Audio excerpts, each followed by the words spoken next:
Tere, mina olen Ivar ja täna ma tutvustan teile lauamängu nimega For Sale. Lauamäng For Sale koosneb 30 majakaardist väärtusega 1-30, 30 tšekikaardist väärtusega $0 kuni $15,000 ja 84 žetoonist väärtusega $1000. Mäng koosneb 2 faasist. Esimese faasi ajal esitavad mängijad majakaartidele pakkumisi. Mängu alguses saab iga mängija endale teatud arvu kuldmünte. Esimene faas koosneb mitmest voorust ja lõpeb, kui kõik majakaardid on müüdud. Iga vooru alguses tõmmatakse nii palju majakaarte, kui on mängijaid kokku ja asetatakse need pildiga ülespidi laua keskele. Voor lõpeb, kui kõik majakaardid on mängijate poolt üles korjatud. Mängujärjekord liigub edasi päripäeva ja esimese käigu teeb alustav mängija.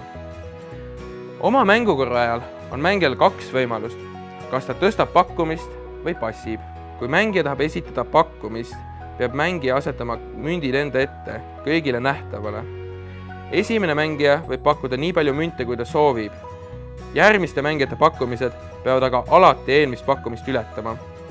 Kui järjekord jõuab mängijani, kes selles voorus on juba pakkumise teinud, võib ta münte lisades pakkumist tõsta või passida. Kui mängija otsustab aga passida, siis ta saab endale kõige odavama laual oleva maja ja võtab selle kaardi enda kätte. Seejärel võtab ta tagasi pooled enda pakutud mündid, ümardades ülespoole. Ülejäänud mündid eemaldatakse mängust.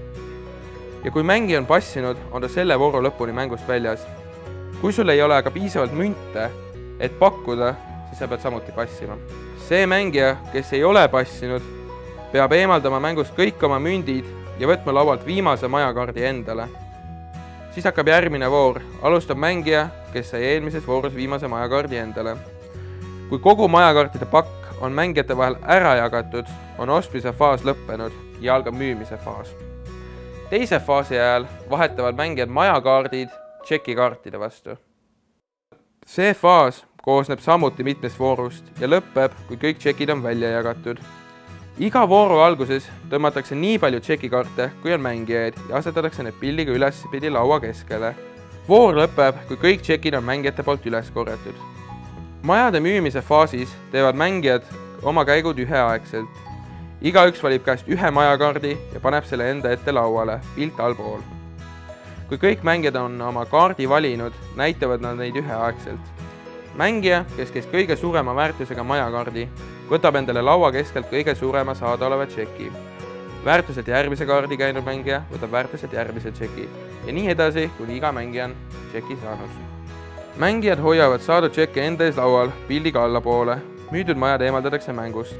Mäng lõpeb, kui kõik mängijad on oma majad maha müünud ja kõik tšekid on nende vahel ära jagatud.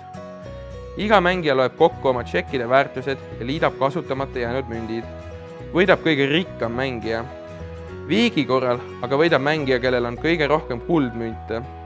Kui mõlemal mängijal on ühepalju münte, on nad mõlemad võitjad. Edukat mängimist!